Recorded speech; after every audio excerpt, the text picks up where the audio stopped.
The tech world is abuzz with the latest leaks surrounding Vivo's upcoming foldable phone, the X Fold 3. Images shared by the renowned tipster Ice Universe on Weibo have unveiled a device that not only continues Vivo's innovation in foldable technology, but also introduces a groundbreaking feature, possible Mac integration. This leak shows the X Fold 3 with its distinctive screen bezels and a punch-hole camera, alongside the familiar placement of volume and power buttons.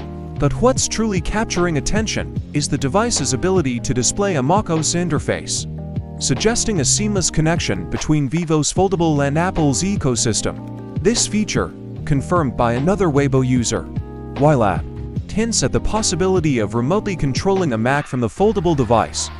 While details are still scarce, the implications of such integration are vast, offering users new level of multitasking and productivity. Additionally, upgrades to the X Fold 3's display are expected, with Samsung Display providing higher resolution screens and the use of fiberglass material for a more durable build.